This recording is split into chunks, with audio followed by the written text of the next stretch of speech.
it's Miss Lisa from the St. Paris Public Library. Welcome back. We are going to continue reading Tilly's Moonlit Garden, our chapter book reading for night number 3 of our program Just Before Bed. So we're going to get into the book. Chapter 11. It was Christmas Eve. Do you want to come with me to choose the Christmas tree, Dad asked Tilly at breakfast time, soon as I get back from shopping? Yes, please, Tilly said. Inside her, a little bubble of happiness was growing. There was no school because of the holidays, and they were going to have Christmas at home, and Mom was going to come downstairs and have a bed on the sofa so she could be there too. Tilly had made a list of presents she wanted because Dad was having to do all the shopping and getting ready for Christmas things without Mom this year. Once Dad had gone off to town, Tilly went upstairs. Mom was awake, propped up against the pillows. She smiled at Tilly. What are you going to do today, Till? I'm making more things for the dollhouse, pictures for the walls and some rugs and things for the bedroom and a tiny Christmas stocking. Why don't you bring it all in here, Mom said. We can chat while you're busy working. Tilly brought Mom's sewing basket upstairs. She pulled out odds and ends of fabric. Mom helped her choose which pieces would be best for each thing. She showed Tilly how to sew tiny, neat stitches to hem the edges so they didn't fray. How will you make the pictures for the walls? Mom asked. Maybe you could cut things out of a magazine and print some tiny pictures off on the computer. I'm going to draw them, Tilly said. I want them to be like the old pictures that belonged to this house. Miss Shelton's pictures? Yes. Tilly had worked it all out. She had found some thin pieces of wood that would be cut to the right size and colored pencils to draw with. It was tricky making it all tiny enough to fit in the dollhouse. I've got some gold pens somewhere, Mom said. You could make the edges look like old-fashioned gold frames. Take a look at the bottom drawer in that chest under the window. Tilly pulled out the heavy drawer. It smelled musty and old and delicious. She found the pens and some thin brushes and paints, which would be perfect, and more fabrics and thick paper in rolls. It's your artist drawer, Tilly laughed. It's my secret box of delight, Mom said. You could do some drawing in bed, Tilly said. I'll get everything for you so you can just stay there. Mom looked sad. My head hurts too much, Tilly. I need some sleep, really, but you can stay here quietly working if you like until Dad gets back. Choosing a tree was one of the best things ever, Tilly thought. The courtyard at the back of the garden center was filled with trees, like a strange forest. It smelled of Christmas, pine and spice and something she couldn't quite name. We could have a tall tree for the first time ever, Dad said, what with our high ceilings and all. But Tilly had already found the one she wanted, a small tree with perfectly balanced branches, dark green needles, and a straight tip at the top, which would be just right for hanging the star. This is the one, she said. It was already dark when they got home. Tilly went through the house, switching on the lights in all the rooms, while Dad went out to the garden shed to search for a pot for the tree to stand in. I'll go and find the decorations, Dad said. They'll be in the attic in one of those boxes. Usually it was Mom and Tilly who decorated the tree together, and Mom put on her CD of Christmas carols to make it feel special, and for Tilly it was the magical moment when Christmas really started. After supper, while Dad did the washing up, Tilly went back to the living room. The tree was standing there bare and mysterious. For just a second, Tilly thought how beautiful it was without any decorations at all. She opened the box and took out the first ornaments, and the star, and the birds made of feathers, which had been a present from Granny one year, and started to hang them on the branches. She hung up the glass bell. It tinkled when she touched it and swung softly like a real bell. She unwrapped the tissue around the old glass ornaments, silver and pink and gold, which had been handed down one generation to the next, from Nana and Granny to Mom and Dad. She hung them all up so they spun and shone in the light. Last of all, she fished the tree lights out of the bottom of the box and draped them around in the spiral like Mom usually did. Tilly turned off all the lights except the ones on the tree. Shadows moved across the wall, tracing the shape of the branches. Tilly sat on the sofa and breathed in the smell of the pine forest. She shivered with excitement. At bedtime, Tilly hung up her Christmas stocking at the bottom of her bed. She knelt down and opened up the dollhouse so she could put the tiny stockings she had made earlier on the end of the pink bed covered in the girls' bedroom. She straightened one of the tiny gold frame pictures she'd hung up earlier in the day, her favorite one, the portrait of the girl with long hair. She closed the dollhouse door and set the china dog fox back in his place outside. Tilly climbed into bed and snuggled under the blanket. Her feet were cold. Mom and Dad's voices drifted up along the landing, rising and falling as they talked to each other. She heard Dad go downstairs to the kitchen. It was so hard to get to sleep. She got out of bed again and went to the window. It was too dark to see anything. The moon had not yet risen. She thought she heard the bark of the fox. It was as if it was calling her, "Come out. Come and see the garden this magical Christmas night." She climbed back into bed. She turned her pillow over to find a cool place for her hot head. She wished Little Fox were here, soft against her cheek. She thought about the fox and the garden and the mysterious girl, and as she drifted towards sleep at last, she was already dreaming. Chapter 12. When the moon first rose above the trees, it looked huge, like an enormous silver saucer. It spilled its strange silvery light over the grass and the trees, as if it was showing the way across one garden, through the gate, across to the other garden, and all the way to Tilly's den. Under the tree it seemed darker than before. The trees seemed bigger than ever, and there were more of them, as if the forest had sprung up.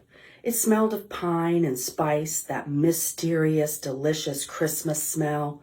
Tilly crept under the trees, her white dressing gown wrapped tightly around her, her feet in pink slippers feeling their way over the frosted grass and dead leaves and bits of broken branches. Ahead of her, something glowed with a soft light, not moonlight, but something else, a light that flickered and moved. Candles.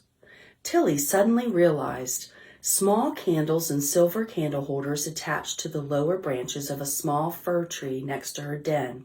A fir tree is like a Christmas tree. It's a pine tree. She stopped and looked, mesmerized by how beautiful it was. She could hear something, a humming sound, as if someone was singing under their breath while they were busy doing something. And then a girl's voice, laughing, called out softly, "Tilly, Merry Christmas." Tilly went forward. Her heart fluttered with excitement. She pulled back the bracken and grass from the door of the den so she could crawl in. In the flickering light, she saw a girl about Tilly's age, with long hair, dressed in a green woolen coat with a velvet collar and a brown lace-up boots, smiling at her. "Oh," Tilly whispered, "at last! I've so wanted to see you." "Come on in," the girl patted the ground next to her. "Sit yourself down." Tilly hardly dared breathe. She crept inside, trembling. She sat down next to the girl. She smiled shyly. The girl smiled back. The den had been transformed, like the decorations on a Christmas tree. The branches of the den were hung with silver ornaments and a pink glass bell, and a small silver trumpet which spun around, slowly, shining in the light from the candle on the small table in the middle. "Do you like it?" the girl asked. "It's beautiful," Tilly said. "Thank you." "You're welcome," the girl said in her old-fashioned voice. She started unwrapping things from the basket by her side. Slices of cake, russet apples, 2 small oranges, a thick slice of meat, bread, and a cheese wrapped in a piece of cloth. "A midnight feast," Tilly said. "Of course, a feast for Christmas Eve. Are you hungry?" Tilly didn't think she was, but the cake looked delicious, and she nibbled at the thick white icing, and then she ate an apple and a sliver of cheese. "We could leave the leftovers to the fox," Tilly said. When they both had enough.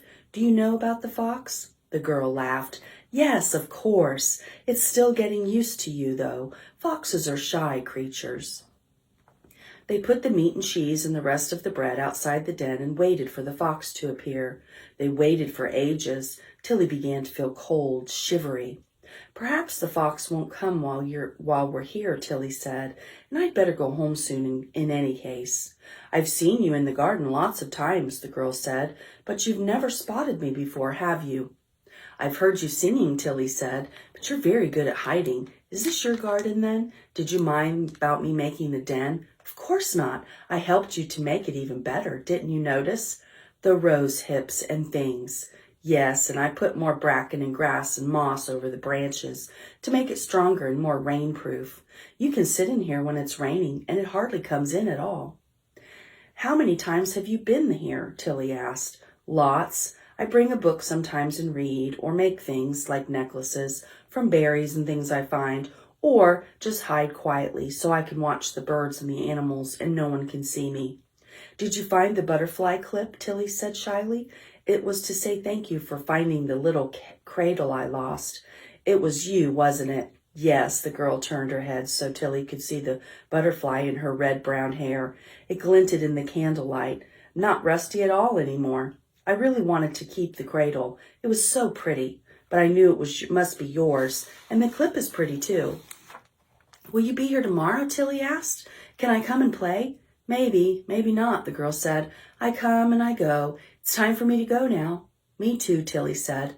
She wiggled through the door after the girl, out into the garden. It was darker than ever. The wind must have blown out all the candles on the fir tree. Clouds covered the moon.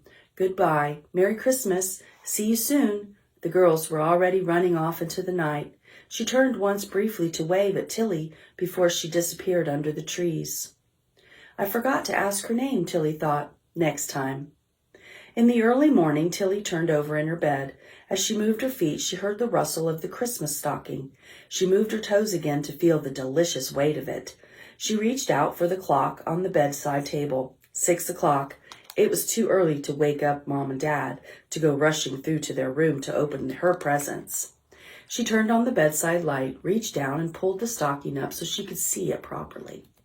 It was stuffed to the top with small packages, all wrapped up in pink, shiny paper with silver stars.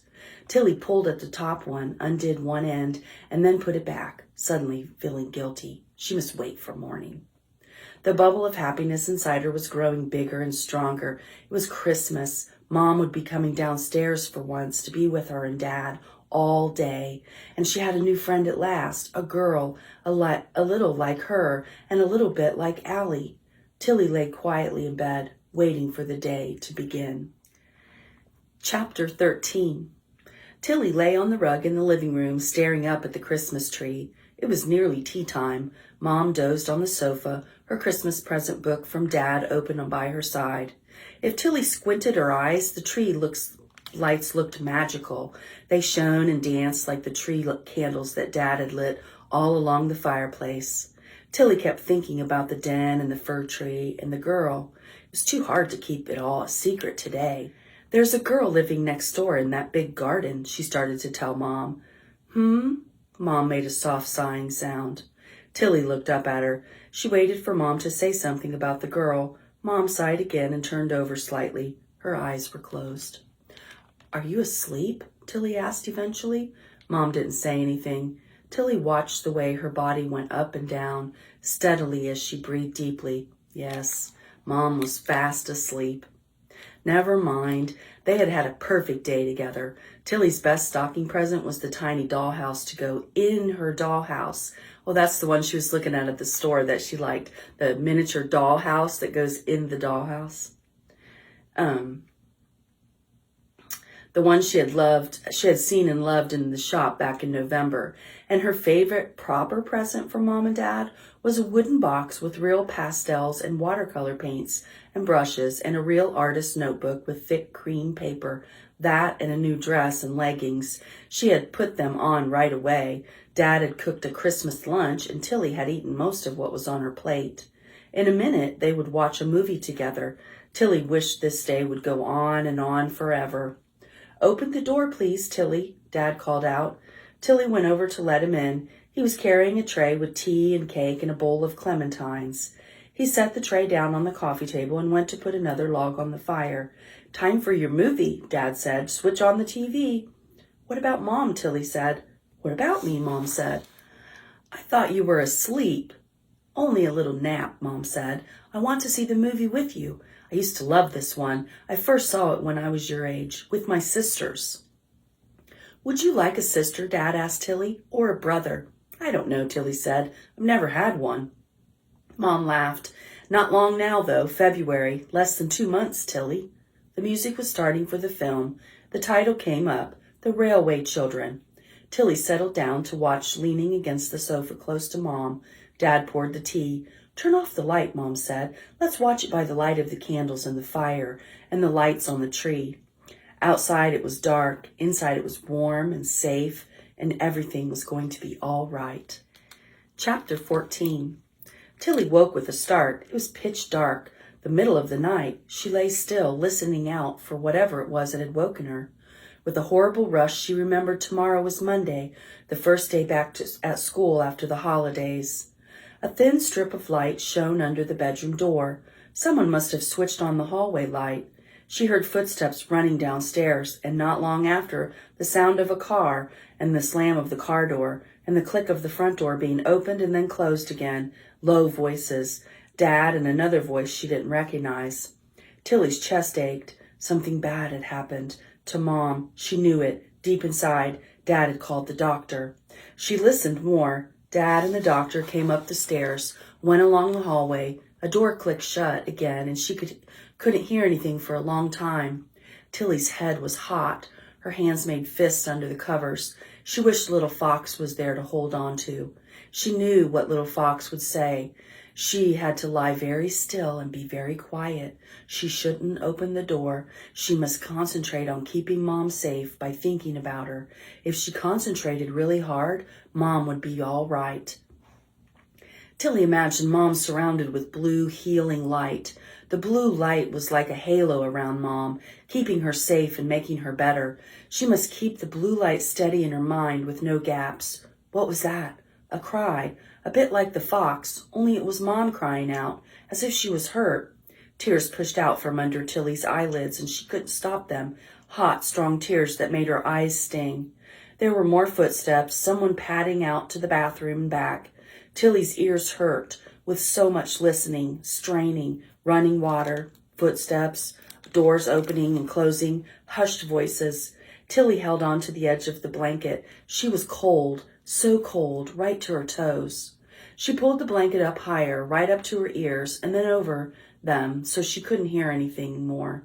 And then she must have fallen asleep, and so she'd stopped thinking about Mom in the blue light. And Tilly woke up again, and this time it was daylight. Dad was standing in the doorway, running his hands through his dark hair and smiling. Up you go, Tilly. We've all overslept this morning. The events in the night came back to Tilly in a sudden anxious rush. Mom, she whispered. Is she... What happened? But even as she spoke the words, she was wondering, had she been dreaming again? Because everything seemed to be all right now that Dad was there, smiling as if everything was normal. Dad came over and drew the curtain back. Outside, a thick white mist swirled around the house. Such a heavy frost, Dad said. We should put some food out for the birds. Everything's frozen hard. Dad sat down on the end of Tilly's bed. We had a bit of a busy night, Tilly. Mom wasn't well and the doctor came, but Mom's going to be fine. You shouldn't worry. Tilly wanted to pull the covers over her head again, but Dad was pushing them back, stroking her hair. I'm going to take her to the hospital later today. Then the doctors will be right on hand to help if we need them, and that will help Mom relax. He kept smoothing her hair. So Granny is going to come and stay for a few days to look after you. She can take you to school and cook your tea and things like that. I don't want to go to school, Tilly whispered. I want to stay here. The phone started ringing downstairs. Dad stood up. Please don't make this any harder, Tilly. Just get dressed and ready for school. That's my girl. He was already out the door and running to pick up the phone. Tilly didn't put on her school clothes. She slipped on her dressing gown instead and padded down the landing to see Mom. She knelt on the rug by the bed and rested her head on the covers. Mom reached out a pale hand and stroked Tilly's head. Hello, lambkin, she said. Tilly swallowed hard. I feel sick, she whispered, and my throat hurts. Poor you, Mom said. You better go back to bed and get an old bowl from the cupboard under the sink, in case you actually are sick. You look feverish." Tilly stayed there a bit longer. She did feel sick, really she did, and cold and then hot. Dad came in with a cup of tea for Mom. "That was the doctor on the phone again," he told her. "She wants me to take you up to the hospital this afternoon." Mom nodded. "Poor Tilly's not feeling well either," she said. "I think she should stay home today." Dad sighed. "Can I get into your bed with you?" Tilly asked Mom. "Just for a very short time," Mom said. It was warm, snuggled next to Mom in the big bed. Tilly wished she could stay there all day, close up and safe, but Mom had to lie on her side, and after a while she said she was too hot with Tilly pressed up so close. So Tilly got out again and wandered back to her own room. Dad brought up a bowl and put it by the bed. "Rest here," she said. "I'm going to do some work in the study, but you can call me if you need me. I'll leave the door open." Now that she knew she didn't have to go to school, Tilly didn't feel quite so sick. She got up and pulled on her jeans, her thick wool sweater, and pink socks. She stood at the window. The mist was lifting, and a pale sun was shining into the icy garden, turning the frost into a million trillion sparkly jewels along every leaf and branch and blade of grass. The house seemed different in the daylight on the school day. It was very quiet and still. But through the window she saw the trees full of tiny birds, hopping from branch to branch. Tilly padded downstairs to the kitchen and took a big chunk of bread from the bread box. She opened the fridge and found a lump of cheese and some leftover potatoes in a bowl. She put on her coat and boots and went out into the garden, closing the door very quietly behind her. A flock of brown birds flew up from the grass into the trees and watched while she shredded up the bread and cheese and scattered it on the ground. One brave bird flew back down and started pecking at the crumbs, and soon the others did the same. They were all so hungry. The longer she stayed, the braver they got. The usual robin flew over from the hedge and sat on the arm of the bench, right up close, watching her with its beady eyes. She held out a piece of cheese, and the robin hopped closer, not quite taking it from her hand at first. It took 3 tries. Tilly sitting as still as she could, and then at last it hopped up and took the cheese crumb out of her cupped hand. Its beak tickled and she giggled, and the robin flew up into the tree. The fox must be hungry too.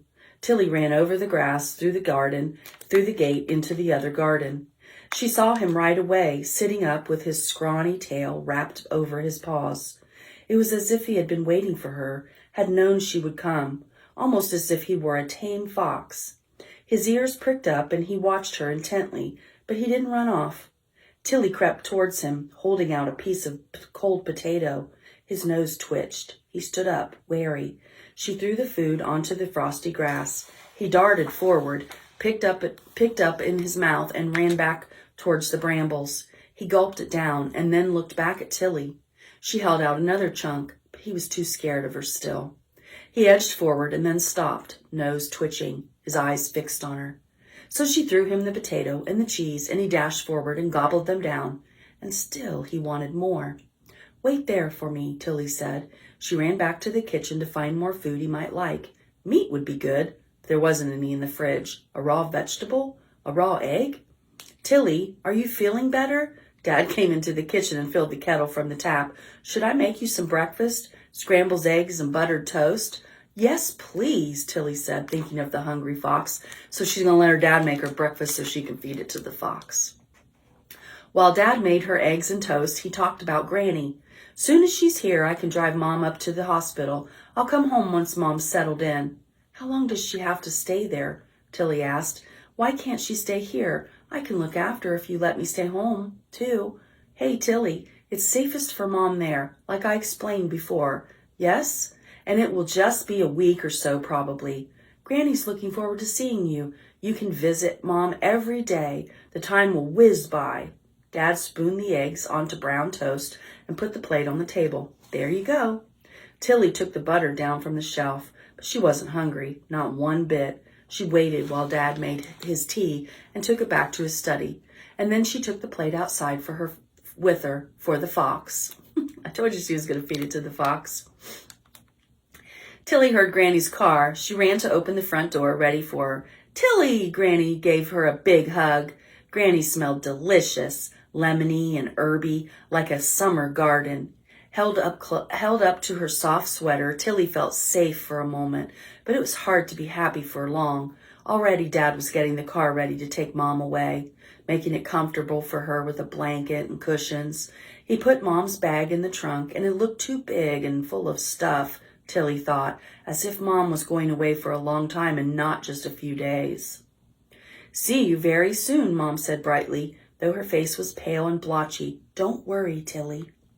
Tilly closed her eyes tight while the car went down the road.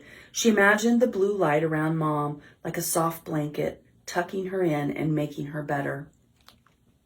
Tilly showed Granny around the house. This was the first time she'd visited them since they'd moved in the autumn. Granny got the vacuum out from the closet under the stairs, and then the broom and the dustpan for the kitchen, and more cloths and cleaning things from the bathroom. "We'll give each room a good going over," she said. Tilly helped. Granny sang and talked, and Tilly felt much better. When they got to Dad's study, Granny opened the door and made a funny humming noise, and then she shut it again. "We'll leave that one be," she said. "Well, it's certainly roomy, your new house," Granny said, when finally they sat down for some tea. "All those high ceilings, no wonder it's cold. It needs a thorough airing, sunshine and fresh air. If it's sunny tomorrow morning, that's what we'll do. Open all the windows and give it a freshen up." Granny had brought a cake, lime with coconut icing. Tilly licked the fine shreds of lime peel from the top. They made her tongue fizz. "Now eat some actual cake," Granny said. "You're much too thin and pale, Tilly." Tilly ate as much as she could, very slowly. She told Granny about the hungry birds. "You can show me the garden tomorrow," Granny said, "when it's light." The day had gone so fast, much faster than a normal school day. Tilly and Granny went around the house together, closing the curtains. Granny turned the radiators on high. She switched on all the lights. "I know it's a bit extravagant," she said, "but not good for the planet. And not good for the planet, but just tonight we need to get rid of all those shadows." In the living room, she made a fire with logs, and then she lit candles and lined them up along the shelf. It looked like Christmas all over again. Granny cooked macaroni and cheese for supper. Tilly was hungry for the first time in weeks. At bedtime, Granny ran the bath for Tilly, and afterwards she sat on Tilly's bed and read her a story. Tilly snuggled under the blanket to listen. Granny's voice made her feel sleepy. "Will Dad be home soon?" Tilly asked. "Very soon," Granny said. "Don't you worry about a thing, Tilly, darling. Now it's time for bed. Where's that old cuddly fox you used to like?" "He disappeared," Tilly said. "I can't find him anywhere." Well, you'll have to put up with me instead," Granny laughed and leaned forward to cuddle Tilly. Tilly was so sleepy. She closed her eyes. "What you need is a cat," Granny said, "or perhaps a dog." "I'd like a fox," Tilly said, half asleep.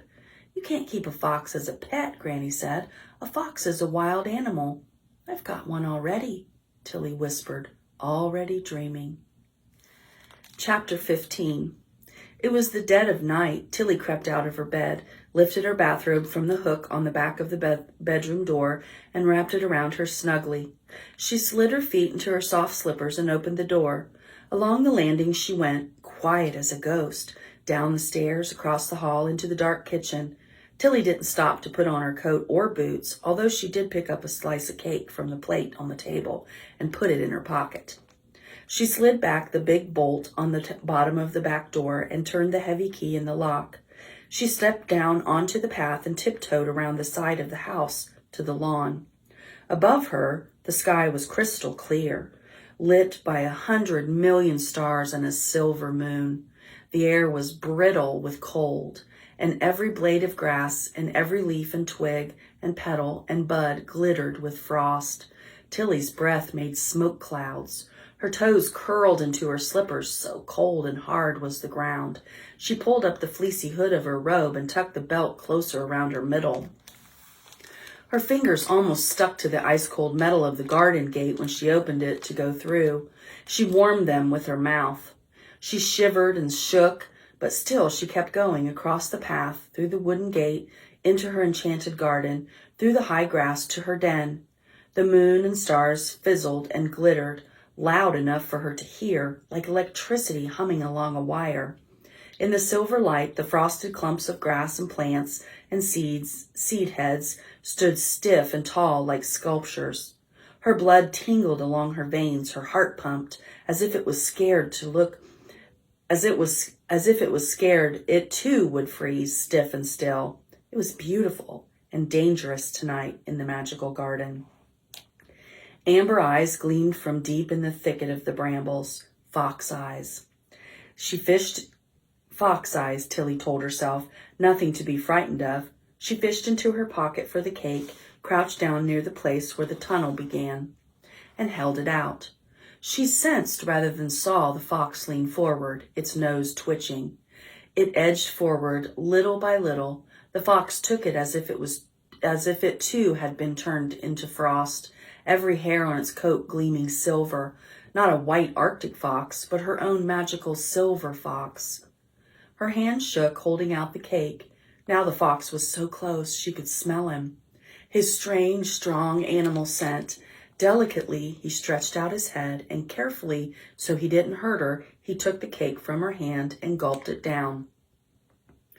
This time he didn't run off to hide in his den in the bramble thicket. He sat down. He looked at her with his golden eyes. Tilly, as delicate as the fox, stretched out her hand and touched the fur on his head. He felt cold and surprisingly soft. She stroked the place between his ears, and the fox let her. And then he stood up and turned and walked away into the garden. Tilly followed after the fox. The garden was secret and dark and full of sounds of night, rustlings and stirrings in the thicket under the brambles. The flapping wings of birds, farther off, a car engine, high up and invisible, an airplane traveling across the continents. In the cold air, sounds seemed to carry more easily. The fox went steadily through the frozen grass, and Tilly went after it, brushing against the ice branches of the shrubs and overgrown bushes on either side. When Tilly's robe got caught on a thorn, the fox waited while she unhooked it, then padded onward. All the time its ears and tail twitched, sensitive to sounds too tiny for Tilly to hear. The garden seemed vast, a wilderness. They crossed through the wood, darker than ever, and out the other side to a lawn Tilly had never seen before, and a frozen pond with the statue of a girl laced with frost. There were other statues dotted around the edge of the lawn, a stone hare, nose pointing to the moon, and a stone dove. Ahead of them now, Tilly saw the deeper shadow of a house. As they got nearer, she saw it more clearly, lit by moonlight, a tiled roof, 2 chimneys at each end, white walls, green-painted bay windows, and a green front door. Tilly heard a voice singing, the girl's voice, high and clear. It was the same tune she'd heard the very first time, but much louder. This time she could hear the words. The song was about a dress with green sleeves. The fox stopped. Tilly stopped too. The voice seemed to be coming from one of the evergreen trees close to the house. Tilly peered up. There was a dark shadow among the other shadows, something moving, swinging back and forth, a leg ending in a buttoned-up boot. The singing stopped. The girl jumped down from the tree. She smiled. "Hello, Tilly." "What were you doing up in the tree?" Tilly asked. "It's my tree house. See, like a nest up in the yew tree with the birds." Tilly stood right beneath the tree and peered up. Now she could see there was a small wooden platform built onto the thick branches at the center of the old tree. "How lovely," Tilly said. "You can go up and see it if you like. You have to climb up." The girl looked down at Tilly's feet in muddy slippers and frowned. "Maybe another time." She smiled at Tilly. "Aren't you cold dressed like that?" And suddenly Tilly was, though she hadn't felt it before. The fox barked. The girl laughed and ran over to the fox. She took something out of her pocket and held it out.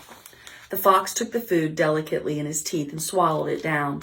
The girl ran her hand along the frost-silvered fur, right to the tip of his tail, and he let her. He sat down, scratched himself, and yawned. Tilly shivered. The girl peered at Tilly. "You look half frozen," she said.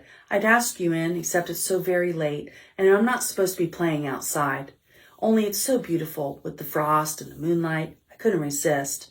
"What's your name?" Tilly whispered, but the girl turned away just at that moment.